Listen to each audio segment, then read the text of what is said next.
Okay, I myself love Litten, torracat, and Incineroar, and I want to celebrate that. So, for the very unofficial torracat appreciation week, I got another emote made for my channel and Discord server. Obviously made by the one and only Hannahz, so if you haven't already, check her out. Links in the description below. That leaves one more emote slot on the channel until I get more members, but it might be a while till I get another anyway. So let's get on with the video. Ash's Incineroar was such a good Pokemon for Ash to have. His development was honestly really good, and I felt connected to the character in like every way possible. I felt like I could feel whatever he was feeling, and it really touched my little heart. And it's not because I'm biased towards Litten and torracat. He's just a good character, okay? At the start, Ash didn't catch Incineroar immediately. Incineroar made his first appearance on the first episode where Ash stepped on him when he was a Litten. He was laying on the beach and got mad at Ash when he was stepped on, so Litten attacked Ash. Good first encounter, right? Litten didn't make a significant appearance till episode 7, where Litten met with Ash again and stole his sandwich. Okay, come on, man. You can't steal a man's lunch away. As someone who's in college like myself, you know, because I take those college classes and I have to pay for something called food with money out of my own wallet. Food's expensive, so, like, you gotta be thoughtful when stealing food. Okay, on to bigger matters. Litten is attacked by a Persian and gets hurt pretty bad. Ash and Pikachu found Litten and tried hard to get to his center safely. He stayed at Kukui's house for the night so they can make sure he recovers, but Litten managed to escape in the middle of the night. Here, Ash saw that Litten was taking care of a Stoutland, who was portrayed to be his mentor. Ash wanted to catch Litten, but seeing the conditions of what Litten was doing at the moment, he decided to not catch Litten because Ash is a nice dude. Later on, Litten got attacked by Persian again, but now battling alongside Ash, Litten was able to beat Persian. Ash went back the next day to give Stoutland and Litten food, but it looked like the two of them relocated after what happened. We don't see Litten again until Rowlet and Popplio get separated from Ash and Co. Somehow, Rowlet and Popplio found Litten, and Litten helped bring them back to their trainers. Here in this episode, all three of them encountered Team Rocket, where Litten displayed his quick thinking, okay, because he's a smart dude, he's smart, and he pretended to join Team Rocket only to trick them and help the other two escape. Litten made his next big appearance in episode 21, oh, you guys know what this one is, of the Pokemon Sun and Moon anime. This episode is one that I won't forget because of all the emotions it let me go through. At the start, Litten stole more food from Ash, but Ash followed Litten and found out where Litten and Stoutland were now staying. At the moment, Litten was trying to master Fire Fang, and Stoutland is trying to teach Litten to do it correctly. Next day rolls around, and suddenly Litten finds Ash and was in need of some help. He needed help with Stoutland because he was in severe condition. Stoutland was taken to the Pokemon Center, and of course, Litten came with. This obviously had Litten heartbroken. That's not all of it though. When Stoutland and Litten left the center, Litten really was trying hard to impress Stoutland with Fire Fang, but it just never worked. He could never get it correctly. When they went to sleep that night, Litten had a dream that had Stoutland in it. The dream had him, Litten, chasing Stoutland, but Stoutland would continue getting further and further away until, well, he woke up. Litten woke up alone that night. Stoutland was gone. He searched everywhere around the island for his mentor, but he was gone. Litten returned back to the sofa the two of them would sleep on and just laid there, heartbroken even more now that his mentor was gone. Ash found Litten asleep on the sofa and kept coming back to comfort him. Ash cared about Litten, and I'm glad he did. When the rain cleared up, clouds formed into a shape of a Stoutland, which was able to get Litten feeling better. He wanted to keep on going for his sake, and for Stoutland's sake as well. That's what Stoutland would have wanted. After handing Ash a berry, Litten battles Ash and Pikachu as somewhat of a test for the two of them to see if they're worthy to be his trainer. After the battle, Litten allowed Ash to catch him. Okay, let's stop right there for a bit because that's a lot I just said, and honestly, I want to start talking about my feelings about this first half of his story.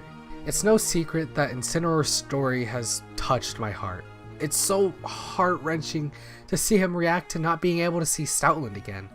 It was such a good, amazing build-up to a moment that would end up breaking hearts around the world. All the episodes that both had Litten and Stoutland really displayed how much Litten cared for Stoutland. He would constantly bring food for him and care for him because Stoutland was, well, getting old and needed help supporting itself. Also, just the dreams that he had about Stoutland proves that he loves and cares for Stoutland. Nothing is hiding that fact. I'm happy that Ash is the one who caught Litten. There was a bit of theorizing in the past, but to most people it was obvious that Ash was going to be the one to catch Litten. Every time Ash saw Litten, you would just know that it would be his Pokemon. It felt like it would be a perfect fit, especially because of Litten's competitiveness, and oh boy, they're just such a perfect pair. And matter of fact, this is just the start of his story in the Sun and Moon anime. That's only before Ash caught Litten, and before things got even more crazy. One part that shaped a little bit of his personality is when Litten got stuck in a pile of sand protecting Rockruff. He didn't want Rockruff getting hurt, so he pushed him out of the way. Keep in mind that this is shortly after Ash caught Litten, which really shows how much of a caring team member Litten really is. He cares about all the people that are what you can say a part of his family, like Stoutland being his mentor and Rockruff being a part of his team. This is what I think kickstarted a strong friendship between the two of them, Rockruff and Litten. His first trial was against Total Morantis, which ended up being a struggle for Litten on his own. Rowlet, the god, by the way, was sent out to help Litten, and the two of them were able to finish it off. Less significant, but I still think it is an important part, as he didn't get too much screen time in the anime, even though I kind of wish that he did get more, but you know, you can't get everything, right? One day, Litten saw the Master Royale's Incineroar on TV and became eager to battle it. Afterwards, Ash and everyone else went to watch a Battle Royale live. When challengers from the stands were called, Litten came running down the stands and ran onto the stage uninvited, once again showcasing his competitiveness. Ash and Litten battled in a Battle Royale with Kiawe, Sophocles, and the Master Royale. The Master Royale and his Incineroar were the ones to end up winning that battle. But though it was a ruthless defeat, it allowed Litten to learn Flame Charge. It wasn't a perfect Flame Charge though, so it had to take training. After days of trying to perfect Flame Charge, the Master Royale challenged Ash and Litten to a battle, and of course, they accepted because Litten really just wants to battle Incineroar. And, well, in this battle, Litten hit a new milestone because Litten evolved into Torracat. This evolution gave Torracat the push he needed to get Flame Charge down. Even though Torracat did lose against Incineroar, Torracat and Incineroar were officially declared rivals by the Master Royale, which started an amazing rivalry. The two weren't always against each other though. Once at the Battle Dome, they battled alongside each other in a tag team battle against Mad Magmar, who was playing, well, dirty. This dirty play is what enraged Torracat, which caused him to jump on the stage, which was the start of a tag team battle. Okay, the rivalry between Ash's Incineroar and the Master Royale's can I say Torracat for the video until, like, he evolves later? I don't know, it's just kind of weird talking about this rivalry now, saying Incineroar twice, and that takes a lot more time anyway. Can I? Okay, let me try that again. The rivalry between Torracat and the Master Royale's Incineroar, or Kukui's Incineroar, because if you didn't know it already, the Master Royale is Kukui, is something that would catch anyone's eye instantly. Everything about it makes Torracat shine even more, and that's what I love about it. One, he's up against an obviously stronger opponent, and honestly, as a viewer, who doesn't like an underdog story? And two, Torracat's dedication and personality shines one around Incineroar. It improves Torracat as a character a lot. After a very long time with no episodes of Torracat, he gets to be reunited with Stoutland for a little bit when he was in Tapu Fini's Mist, and well, the Mist allows you to meet back with someone who isn't alive anymore and whom you really want to see again. Obviously, Torracat was thinking of his mentor Stoutland. The reuniting was touching, and To even add more to it, Stoutland taught torracat Fire Blast here. Episodes later, torracat went to the past with Ash when they scared a Celebi while training. Here, the two of them met a kid and his Litten. It turns out that that kid that no one knew was actually just young Kukui, and that Litten would turn to be torracat's rival, Incineroar. Kukui and Ash chat for a bit, and Kukui convinces Ash to use Infernal Overdrive using his Fire MZ. Later on in the episode, when, they bond a bit, Ash receives his own Fire MZ. Now with the Fire MZ acquired, it was time to face off the Alola, because what's next? Torracat was first up against Cosma's Golisopod, who he was winning against mostly. Golisopod used Emergency Exit and sent out Scizor in front of a Fire Blast, which caused him to be unable to battle. Torracat was shocked by this as well as everyone else. He stayed in to battle Golisopod once again, but this time Torracat lost. He was only in one more battle after that, and it would be the Kukui matchup. I don't know if this counts as the Alola League, but it's in the Manalo Stadium, so I'm counting it. That's not going to be in my Alola League review though. That's probably going to get its own video. This match was supposed to be between the Master Royale, but it was revealed that Kukui was the Master Royale the episode prior. The first Pokemon that were sent out was Kukui's Incineroar and Ash's Torracat. This first battle seemed really one-sided in Incineroar's favor. Incineroar used Blast Burn against Torracat, who absorbed it to turn into his own power. However, this backfired and he couldn't contain this much power at once. His lack of control of this power caused him to overheat. Ash called him back after seeing this, but assured Torracat he would get another chance. Torracat's second encounter with Incineroar in this battle is one that won't be forgotten. Torracat is now stronger because of his pure emotions. Tack that on with the power he absorbed, and now he's able to trade back hard attacks. Torracat started glowing mid-battle, which signals his power in the heat of the moment. That's Blaze, okay? I don't know why people don't think that's Blaze. That's Blaze. It's Blaze, right? It's Blaze. That's Blaze. Both of them use Infernal Overdrive and use moves against each other in the clash of the two Z moves. Torracat's Revenge was able to overpower Throat Chop, and Torracat won against Incineroar for the first time. Torracat evolves into Incineroar, but after he evolves, Ash's Incineroar fates as well. Do you count that as a tie? Or did Ash's Incineroar win, but fainting right afterwards? Like, that's something to think about, because technically it was a tie, but also they said Torracat won, so maybe that's signaling something. How Torracat is better than Incineroar in terms of Pokemon. I'm not gonna get there though. Overall, I loved Ash's Incineroar story in the Sun and Moon anime. I felt like I was in the mind of a Litten or Torracat or Incineroar, and I felt just everything. The sadness of Stoutland passing away, the joy of meeting someone you looked up to again after not being able to see them for so long, the rush of satisfaction when you realize that you won the battle that you've been fighting ever since you were a little Litten. Everything was just perfect. He wanted Stoutland to be proud of him, and honestly, you can't help but feel bad about what he has gone through. It was so sad to see him curl up into a ball when he realized that Stoutland just would never be coming back. That yowling didn't help my tears at all, and I just wanted to hug the poor little guy. Also, his rivalry with Incineroar was told like it was important, like how it was important to Ash's Incineroar.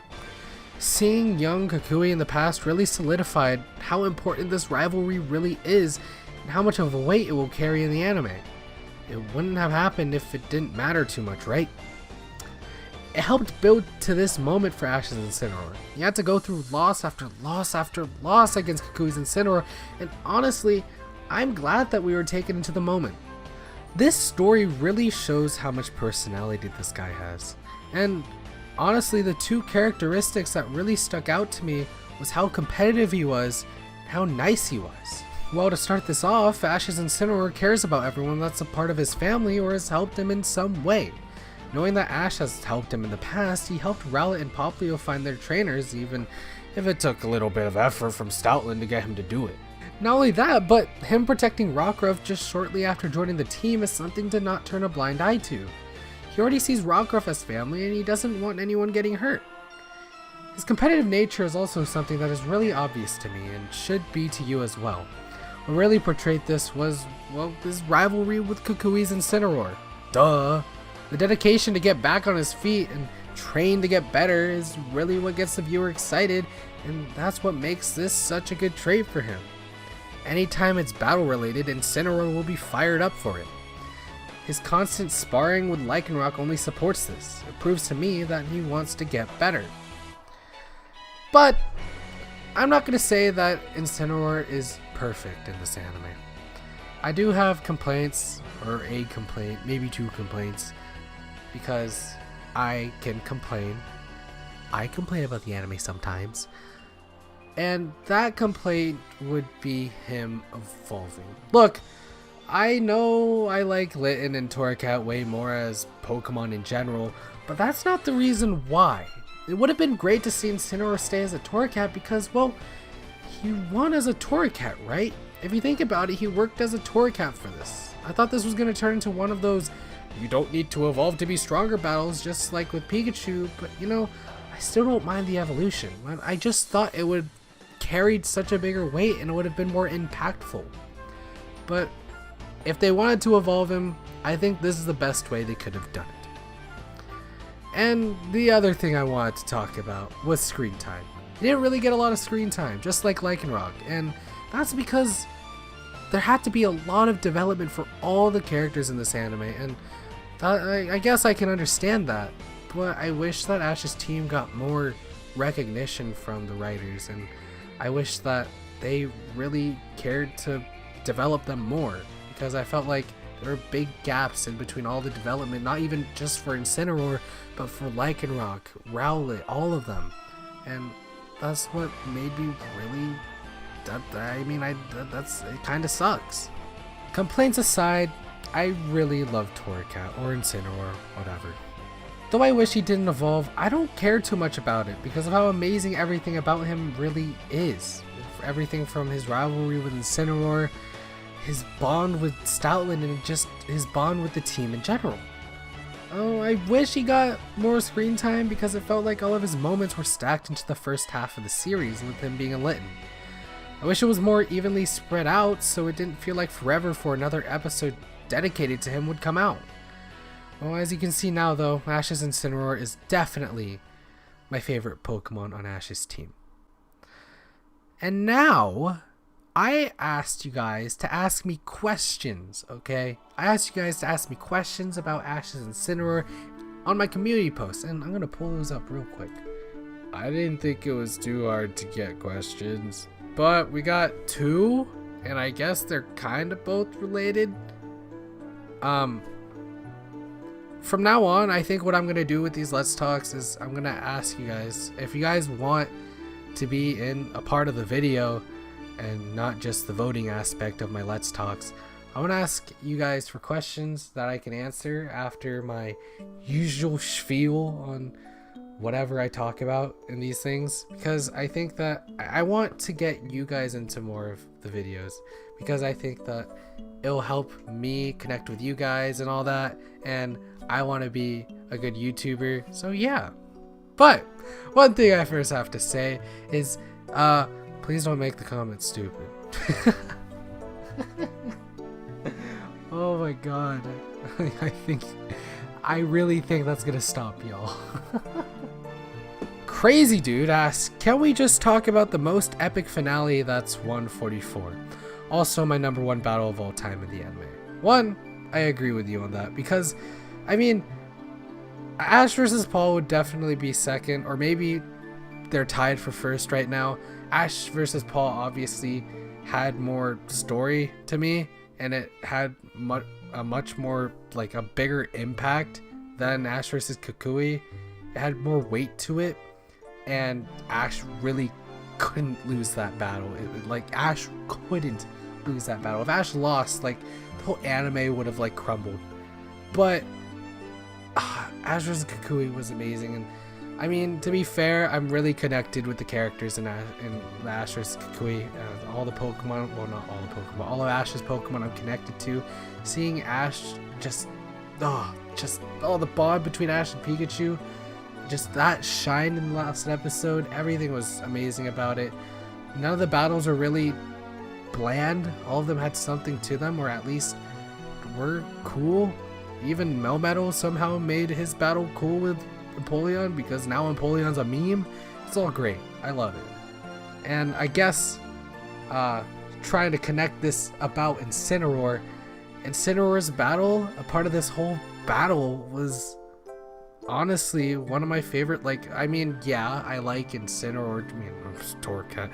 I like him, and I'm happy to see him win. Grivo.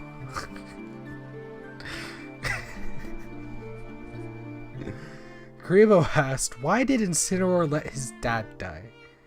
And, you know, I would answer this in a thoughtful manner, but it's also 12:50 at night when I'm recording this. So I'm just gonna let you guys read the reply that I sent.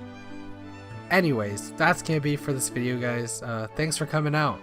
I really do appreciate it. I've really loved people who actually watch to the end. And honestly, I don't think anyone's gonna watch the end of this video. If anyone hears the end of this video, comment Road Tom to Galler in in the comment section, because Road Tom should be to Galler. I won't probably be doing another Let's Talk for a while, because I have stuff planned. Next week I'm gonna try to get my A Little League review out. But yeah, I don't know what else to say. I just want to say hi. Hi guys, my name is Matthew. Did you guys know that you can become a member? And if you become a member, you get emotes. I need lunch money. I wasn't joking about needing lunch money. This video, college food. Anyways, I'm kidding. You're not you don't have to do it, but it's there. You get sick emotes too, and you get a badge. It's pretty cool. I'm gonna stop selling out now. Thank you guys so much for coming out. Have a nice day, guys. Peace out.